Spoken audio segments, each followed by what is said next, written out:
कि गवर्नमेंट ने डिसाइड करना है तो डेफिनेटली उन्होंने ही करना है। तो इसमें हम तो मैं तो इस बारे में कुछ नहीं कह सकता।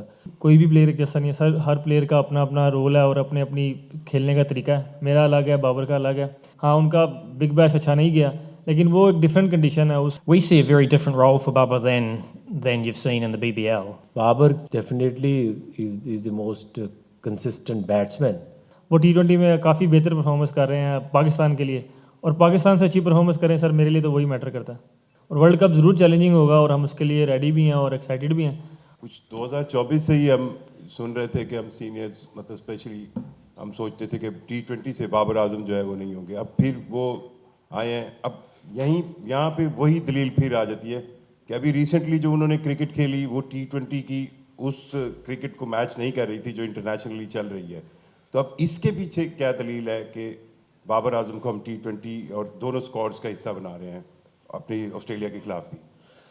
देखिए उसमें अभी जैसे इमरान ने बात की है, तो बात यह है कि आप कुछ क्रिकेट ऑस्ट्रेलिया में होती है, कुछ एशिया में होती है, तो जो क्रिकेट श्रीलंका में हो सकती है उस हिसाब से आप देखते हैं कि एक प्लेयर की वैल्यू क्या है।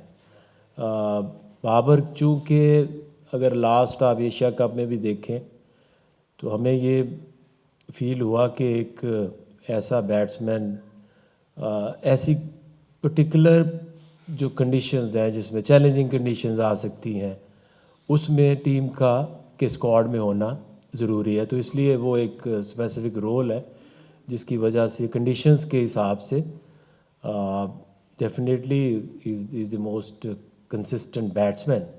तो आपको कई दफ़ा ऐसे प्लेयर्स को टीम का हिस्सा बनाना पड़ता है। आके भाई, अभी आपने बात की है कि बाबर आजम को एज अ टेक्निकली एक बैट्समैन ऐसा होना चाहिए जिसको हर कंडीशन में वो खेल सकता है।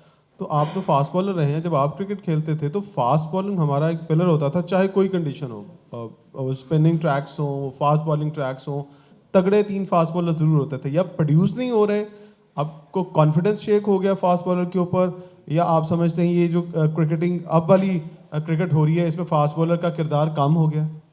देखिए वो चेंज होगी ना, गेम चेंज हुई है, कंडीशंस चेंज हुई हैं। हम एट टाइम्स जब बॉलिंग की बात करते हैं तो हम मिक्स कर देते हैं टेस्ट क्रिकेट, वनडे क्रिकेट और T20 में एक जैसी चॉइसेस नहीं हो सकती।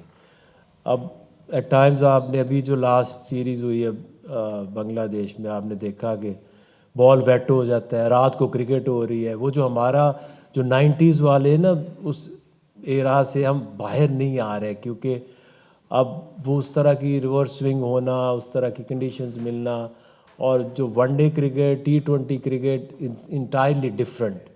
तो इस वजह से आप वो नहीं कोई भी मिसाल दे सकते कि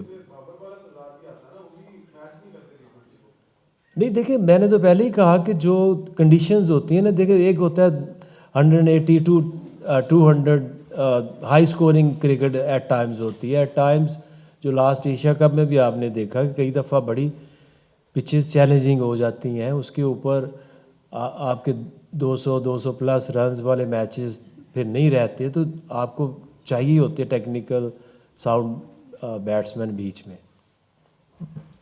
जी सलमान, आपसे क्वेश्चन है कि पिछली दफ़ा ICC चैम्पियन ट्रॉफी जो हुई थी उसका इंडिया को बड़ा एडवांटेज हुआ था। उसने सारे मैचेस अपने UAE में खेले थे और उसको बड़ा क्रिटिसाइज भी किया गया था, ये जो अनफेयर एडवांटेज है। तो ये अब अनफेयर जो एडवांटेज पाकिस्तान के पास है, पाकिस्तान अपने सारे मैच खेल रहे हैं वहाँ पर, तो आप क्या समझते हैं कि पाकिस्तान की यही परफॉर्मेंस होगी, एडवांटेज हो गया आपको जो इंडिया ने लिए थे? सर ये एडवांटेज तो है, मतलब कि इस बात से अगर आप मतलब ऑनेस्टली देखें तो ये एडवांटेज ज़रूर है, क्योंकि सब टीम्स जो हैं वो ट्रैवल करेंगी डिफरेंट होटल्स में, डिफरेंट ग्राउंड्स में। हम क्योंकि कोलंबो में 2-3 ग्राउंड है, हम वहाँ पर खेलेंगे, लेकिन हम एक होटल में रहेंगे। ये एडवांटेज तो ज़रूर है, लेकिन इसका मतलब ये नहीं है कि अगर आप अच्छी क्रिकेट नहीं खेलेंगे तो तब भी जीत जाएंगे। आप इंडिया की बात करें, उन्होंने वहाँ पे अच्छी क्रिकेट खेली तो वो तभी जीते थे। हमको भी अच्छी क्रिकेट खेलनी पड़ेगी तभी हम जीतेंगे। और हम हाँ, अगर आप बात करें एडवांटेज की तो वो ज़रूर होगा। मैं थोड़ा सा बैक बात करूंगा कि 2023 का एशिया कप हमने यहाँ पर श्रीलंका में खेला और हम पहले राउंड से ही बाहर हुए, सेमीफाइनल फाइनल तक रसाई नहीं हुई। फिर उसके बाद 2024 का T20 वर्ल्ड कप हमने अमेरिका में जाके खेला, पहले राउंड से बाहर हुए। चैम्पियंस ट्रॉफी हमने 2025 की अपने होम ग्राउंड पर खेली, पहले राउंड से बाहर हुए। कितना सख्त आपका इम्तहान होगा? और दूसरा ये कि आप हमेशा कहते हैं कि श्रीलंका की जो विकेटें हैं वो 200 रन वाली नहीं है, तो क्या पाकिस्तान का वहाँ पर पार स्कोर होगा कि पाकिस्तान टीम वहाँ पर मैच जीत सके? बिल्कुल, 3 जो पिछले टूर्नामेंट्स हैं उनमें हमारी परफॉर्मेंस ऐसी है अच्छी नहीं है, और आप वर्ल्ड कप खेलने जाते हैं तो वो चैलेंजिंग ज़रूर रहता है, क्योंकि आपने वर्ल्ड की सारी टीमों से खेलना है, और वर्ल्ड कप ऐसा टूर्नामेंट है जो आप किसी भी सिचुएशन पे आप वहाँ पे रिलैक्स नहीं हो सकते, क्योंकि हर गेम आज चाहे आप किसी भी टीम से खेल रहे हैं ऑन गिवन डे, और T20 तो वैसे भी आप मतलब रिलैक्स हो ही नहीं सकते, और वर्ल्ड कप ज़रूर चैलेंजिंग होगा और हम उसके लिए रेडी भी हैं और एक्साइटेड भी हैं। और पार स्कोर क्या होगा, लेकिन मुझे अभी ज़ाहिर पता तो नहीं है कंडीशन हमें वहाँ क्या मिलेगी, लेकिन जो नॉर्मली श्रीलंका की कंडीशन हमने जब भी हम वहाँ गए हैं या टीवी पे या कहीं भी मैच देखें तो वहाँ पर मतलब हाई स्कोरिंग गेम्स होती नहीं है, स्पेशली प्रेमादासा में जो कोलंबो में है, वहाँ पर हाई स्कोरिंग गेम्स होती नहीं है। हाँ, लेकिन आपको वहाँ जाकर कंडीशन ज़रूर देखनी पड़ेगी, लेकिन मुझे ऐसा लगता नहीं है कि वहाँ पर हाई स्कोरिंग गेम हो। अच्छा, आगे कोई तरीके के आपने कहा कि बाबर आजम कुछ भी मौका दिया, क्योंकि श्रीलंका के अंदर पिच इस किस्म की कंडीशन इस तरह है, तो इस तरह फिर मोहम्मद रिजवान को भी बहुत ज़्यादा एक्सपीरियंस है, श्रीलंका का भी तजर्बा, तो उनको क्यों ड्रॉप किया गया? क्या वो बाबर आजम से बेहतर ऑप्शन नहीं था श्रीलंका के लिए मोहम्मद रिजवान? और उस्मान खान के वाले से बताइएगा कि बहुत ज़्यादा तनकीद हो रही है कि कोई इतनी खातिर ख्वान की कारकर्दगी नहीं है, लेकिन फिर भी उनको सिलेक्ट किया गया, इस पर बता दीजिए। देखिए, आपने देखना होता है कि आपकी एक जो टीम है उसकी बैटिंग कंपोजिशन क्या बनती है। तो आप उसमें बाबर तो बिल्कुल कोच को भी लगता है, कैप्टन को भी लगता है कि he can play a vital role in this team. तो इसका मकसद ये नहीं होता कि हम एक को चांस दिया है को दूसरे को क्यों नहीं दिया। आपने ये देखना कि आपकी टीम जो है वो किस तरह से एक कंपेटिटिव बैटिंग लाइनअप बन सकती है। तो ये कंपैरिजन तो बिल्कुल हम तो ऐसे सोचते भी नहीं कि ये आगे को दूसरा क्यों नहीं आया। तो आई थिंक इसमें तो कोई लॉजिक नहीं है कि एक को सिलेक्ट किया तो दूसरे को क्यों नहीं किया।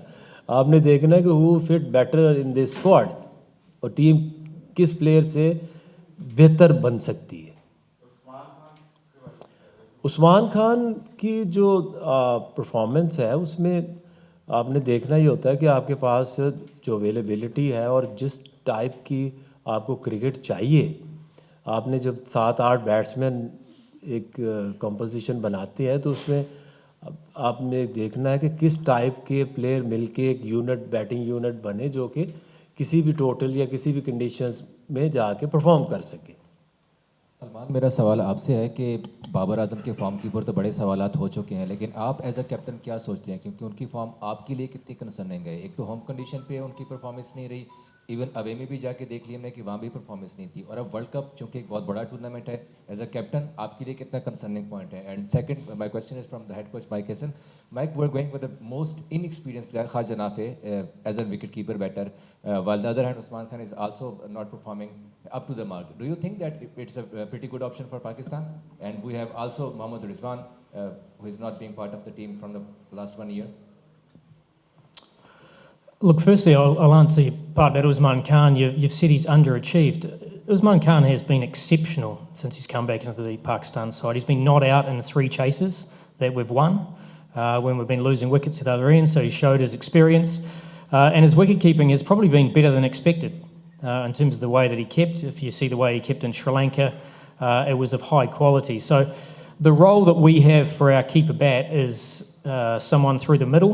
So it's like a 5-6 in terms of batting at 5 or 6. So you're not comparing the same. And Rizwan is a top order batter. So there's no spot in that role for a wicketkeeper.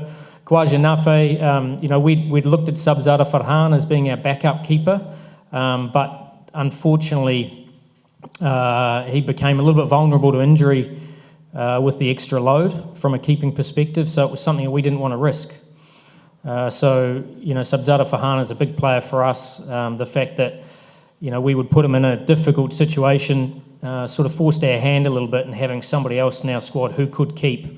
And that's where Khawaja Nafe came in as a power player through the middle and an option to keep if required. So very, very comfortable with the 2 keeping options we have. And Usman Khan has been, he's done a tough role. I mean, he's not going to get large scores in the role that he's batting.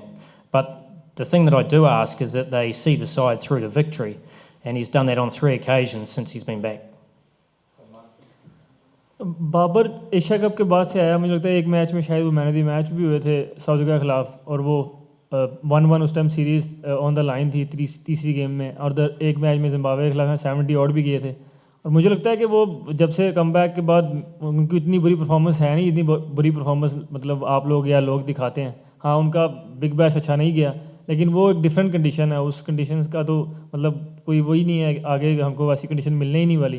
तो मुझे लगता है कि since is come back वो T20 में काफ़ी बेहतर performance कर रहे हैं पाकिस्तान के लिए, और पाकिस्तान से अच्छी परफॉर्मेंस करें सर, मेरे लिए तो वही मैटर करता है।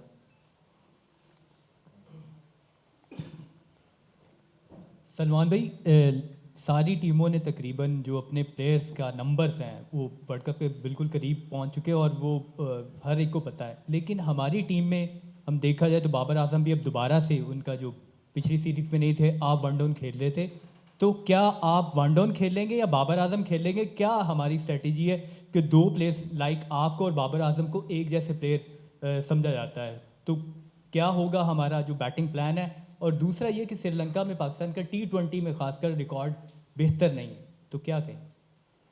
सर पहले तो कोई भी प्लेयर एक जैसा नहीं है सर, हर प्लेयर का अपना अपना रोल है और अपने अपनी खेलने का तरीका है। मेरा अलग है, बाबर का अलग है, और मेरे ख्याल से सिर्फ जो टीम के ओपनर्स होते हैं उनका ही नंबर जो होता है वो सेट होता है। बाकी तो जो सिचुएशन आपको गिवन डे पे आती है उस तरह अपने यूज़ करने होते हैं अपने प्लेयर। सम टाइम आपको लेफ्ट हैंडर को पहले भेजना पड़ता है, या सम टाइम आपको पावर हिटर को पहले भेजना पड़ जाता है, क्योंकि जो मुझे लगता है T20 में ओपनर्स के अलावा आपको आइडिया ही नहीं है कि आपको कौन सी सिचुएशन मिलने वाली है। सम टाइम आपके ओपनर 10 ओवर खेल जाते हैं, तो उसके बाद तो फिर जाहिर बात है आपको दूसरे प्लेयर्स को देखना पड़ता है जो पावर हिटर्स हैं।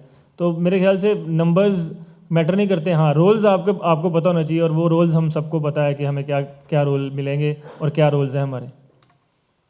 आखिर मेरा आपसे क्वेश्चन ये है कि यूँ महसूस हुआ है कि जैसे आप लोगों ने वर्ल्ड कप की टीम बनाने के लिए ना काफ़ी सोच विचार की है।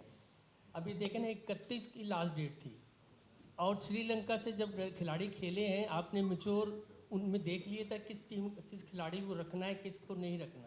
इसके बाद होम सीरीज़ हमारी आ रही थी इसकी ऑस्ट्रेलिया के ख़िलाफ़, तो लग रहा है कि या तो आप होम सीरीज़ का एडवांटेज लेके टीम अनाउंस कर देते, या श्रीलंका से जैसे ही आप वापस आए थे तो टीम अनाउंस कर देते, ताकि खिलाड़ी बआसानी अपनी समझ पाते कि मैं टीम में हूँ कि नहीं। दूसरा ये है कि आपने सीनियर खिलाड़ी जो हैं उनको, सलमान जूनियर है, उनकी कप्तानी में आप उनको शामिल कर रहे हैं। आपको पता पाकिस्तान टीम का कल्चर क्या है, जिसका शिकार 12 बार आप भी हुए हैं। तो क्या आप समझते हैं कि ये अंडरस्टैंडिंग रहेगी बाबर की और सलमान की?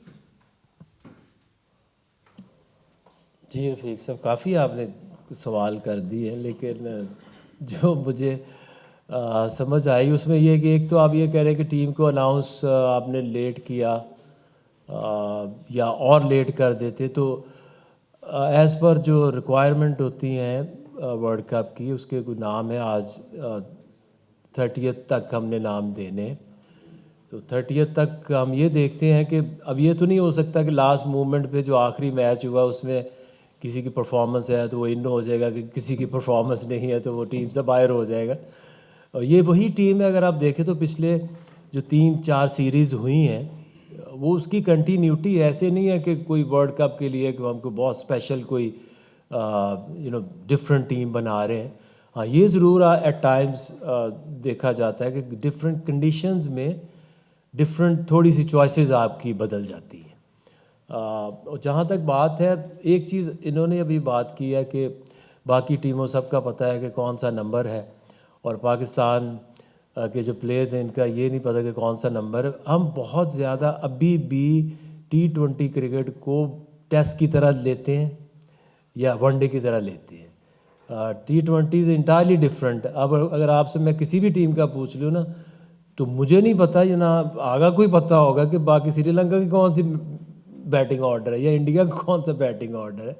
सो आई थिंक ये थोड़ा सा हमें T20 क्रिकेट को डिफरेंट तरीके से सोचना भी पड़ेगा और देखना भी पड़ेगा। और आगा की जहाँ तक बात है, again Agha is like very senior player at the moment. पिछले 4-5 साल से ज़बरदस्त परफॉर्मेंसेस इसने पाकिस्तान के लिए दी हैं। सो आई डोंट थिंक कि किसी को कोई प्रॉब्लम है कि कौन कैप्टन है और मैं कैप्टन नहीं हूँ। बाबर भी कैप्टन रह चुके हैं, अब आगा सलमान है। सो मेरा नहीं ख्याल कोई इस तरह से कोई सोच रहा है, और इस तरह से सोचना भी चाहिए। सलमान, लास्ट मैच में हमने देखा कि श्रीलंका के खिलाफ आपके अंदर एक AB डिविलियर आया हुआ था, जो फैंस कह रहे थे कि अचानक पता नहीं क्या हुआ। उसकी वजह आप बता दें क्या हुआ, आपकी गेम एकदम इन्हांस हो गई। दूसरा आकिब भाई आपसे सवाल है, लास्ट 3 ICC टूर्नामेंट्स में हम ग्रुप स्टेजेस में एग्जिट हुए हैं, उसके बाद हमने देखा है कोई जो है रिस्पॉन्सिबिलिटी टेक नहीं करता। तो अब आपने स्क्वाड का ऐलान किया ICC T20 वर्ल्ड कप के लिए, बतौर सिलेक्टर आप इसकी रिस्पॉन्सिबिलिटी लेते हैं? क्योंकि साबिक चीफ सिलेक्टर मीडिया में आके कह चुके हैं, जब हारे थे तो उनका कहना था कि ये पूरी टीम हारी है, पूरी सिलेक्शन कमेटी थी, अकेला मेरा फैसला नहीं था। तो आप बता दें, आप इस स्क्वाड को ऑन कर रहे हैं? पहले मैं ऑन कर लेता हूँ स्क्वाड। देखिए, अब एक टीम बनाते हैं और उसकी रिस्पॉन्सिबिलिटी अब मेरे पे भी उतनी है जितनी सबके ऊपर है, लेकिन अगर आप चाहते हैं तो सारी रिस्पॉन्सिबिलिटी इज़ माइन। लेकिन देखिए, हमारा मकसद क्या ये होता है कि मैं गलत साबित हो जाऊँ या कोई सही साबित हो जाए। जो पास्ट आपके जितने टूर्नामेंट हुए हैं वो पाकिस्तान अच्छा नहीं खेला, इसीलिए सेकंड स्टेज पे नहीं गया, और उसके इंडिकेटर्स हमेशा आपको नज़र आ रहे होते हैं। ये जो टीम है, ये जो स्क्वाड है, ये पिछले अगर आप जो आपकी प्रेजेंट परफॉर्मेंसेस, प्रीवियस परफॉर्मेंसेस होती हैं, उसी के बेस के ऊपर कोई आप बात करते हैं। सो आई थिंक जिस तरह के कॉम्बिनेशन चला रहे हैं ये कोच और कैप्टन, आई थिंक इससे आपको भी होप तो है डेफिनेटली, और मुझे भी बहुत होप है कि ये टीम एक ऐसा नहीं है कि आपने right before the world cup कुछ एक्सपेरिमेंट कर रहे हैं। तो ये वही लोग हैं, जो बंच ऑफ प्लेयर्स जो खेलते आ रहे हैं और अच्छी परफॉर्मेंस दे रहे हैं। So I am very positive and I hope कि पाकिस्तान इस दफ़ा इस वर्ल्ड कप में अच्छा ही ना करे, ये वर्ल्ड कप भी जीते। यार AB डिविलियर तो पता नहीं, लेकिन उस वक्त गेम की रिक्वायरमेंट ही ये थी, मतलब हमको 12 ओवर में 160 चेस करना, और हमारा स्टार्ट उतना अच्छा नहीं हो सका था जितना हम चाहते थे। साहबजादा फरहान जल्दी आउट हो गए थे, और वो गेम की जो डिमांड है सर, हमको उस तरह खेलना ही खेलना है, और वो गेम की डिमांड उस टाइम पे यही थी कि पावर प्ले में जितना यूटिलाइज़ किया जा सके करना है, और AB डिविलियर नहीं, सलमान अली आ गई था सर से अभी। Mike, your thoughts on Haris Rauf exclusion, and what about your opinion about Babar Azam? Has he improved enough when you last spoke, when you joined the Pakistan team after a long gap? Well, look, I think firstly, when we decided to only take 3 seamers to Sri Lanka, there are obviously going to be some unlucky seamers. And I mean, Wasim Jr., Ahmed Danielle, and Haris Rauf are 3 that were certainly considered, but there's no spot, unfortunately. The 3 that are going, Shaheen Shah Afridi, Salman Mirza, and Naseem Shah, can all bowl in all 3 phases of the game, which is really important when you're potentially only going to play 2 in Sri Lanka. So, previous World Cups and previous thing, we've always taken an extra seamer because conditions have dictated that. Whereas, in this situation, we haven't gone down that path. So we've only picked 3 frontline seamers with Fahim Ashraf as the all-rounder if we decide to play 3. So, so that was pretty straightforward, albeit some very good players missed out. In terms of Babar Azam, I mean, we see a very different role for Babar than you've seen in the BBL. We don't see him opening the batting. He hasn't opened the batting for us because the ability to attack the power play is very important. But Babar Azam has lots of other skills to offer us. And I think when we talked about bringing Babar back into the T20 side, it was to complement the other players that we have.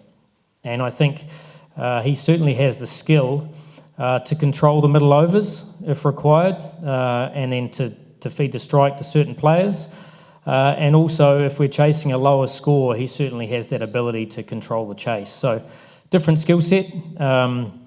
But yeah, I'm pleased that Baba has bought into what we're trying to do as a team, and albeit the conditions in Australia are significantly different than what we're going to face in Sri Lanka. So, we factored all those things in. We know what a world-class player he is, and we also know that he's very flexible in terms of how he can play, depending on what the team requires.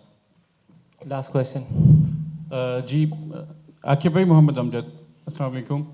मेरा सवाल ये है कि Shaheen injury का शिकार हो गए थे, क्या वो फुली रिकवर हो गए हैं और इस वर्ल्ड कप के लिए कितने फिट हैं? आप समझते हैं कि वो परफॉर्मेंस जो उनकी थी वो दे सकेंगे?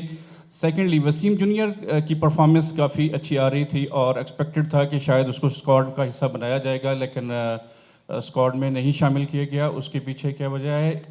इसी का जो आखिरी मेरा जो क्वेश्चन ये है कि कल चेयरमैन पीसीबी मोहसिन नकवी साहब ने प्रेस कॉन्फ्रेंस की और उन्होंने फरमाया कि अभी तक ये डिसाइड नहीं किया, गवर्नमेंट जो है वो गवर्नमेंट ऑफ पाकिस्तान जो है वो डिसाइड करेगी कि either we are going to participate in world cup or not.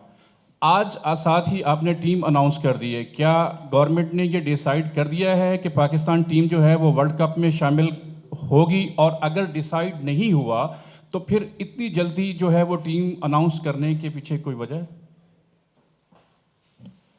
आखिरी सवाल का पहले जवाब दे देता हूँ। देखिए, हम सिलेक्टर्स हैं, हमारा काम है टीम को सिलेक्ट करना, और ये इतनी जल्दी नहीं है, ये खासी डेडलाइन के पास जाके टीम अनाउंस कर रहे हैं। 30th is the deadline. तो दूसरा ये है कि गवर्नमेंट ने डिसाइड करना है, तो डेफिनेटली उन्होंने ही करना है। तो इसमें हम तो मैं तो इस बारे में कुछ नहीं कह सकता। डेफिनेटली चेयरमैन साहब ने भी कहा है कि government will take the decision, तो definitely will wait for their decision. दूसरा मोहम्मद वसीम के बारे में आपने पूछा है। एज माइक मेंशन, आपकी जो T20 क्रिकेट है उसमें दो तरह के बॉलर्स आप देखते होंगे। एक ऐसे बॉलर्स होते हैं जो तीनों फेजेस में बॉलिंग करते हैं, नया बॉल करते हैं, मिडल में करते हैं, डेथ बॉलिंग करते हैं। कुछ ऐसे बॉलर्स होते हैं दे ओनली बॉल इन उनकी जो बेस्ट स्किल है वो मिडल में और एंड में बॉलिंग है, जैसे मोहम्मद वसीम है, हारिस हैं। तो इस तरह से अगर आप दो बॉलर्स के ऊपर जाते हैं ना at times and you go for more spinners, तो फिर आपका जो दो बॉलर्स हैं वो फर्स्ट चॉइस वो होंगे जो कि नए बॉल से भी बॉलिंग करें और डेथ बॉलिंग भी करें। तो इसलिए कई दफ़ा ऐसे बॉलर्स जैसे हारिस है या वसीम है, मोस्टली आपको वो टीम के अंदर ज़्यादा वो तब खेलते नज़र आते हैं जब आप यू गोइंग फॉर 3 सीमर्स। तो ये एक टेक्निकल वजह है। ये नहीं है कि आप इस कंडीशंस में, अगर ये आपके मैच साउथ अफ्रीका में, ऑस्ट्रेलिया में, इंग्लैंड में हो रहे होते तो जो कॉम्पोजिशन कैप्टन एंड कोच जो है सोच रहे हैं इंटायरली डिफरेंट होती। पहला तो आपका था कि Shaheen Shah Afridi, yes definitely is fit, उसको वहाँ पे एक नी में थोड़ा सा प्रेशर आया था, so he came back to Pakistan और फुली फिट है। That's why is in the team and definitely he is your number 1 bowler, so we expect him to do well. Thank you so much.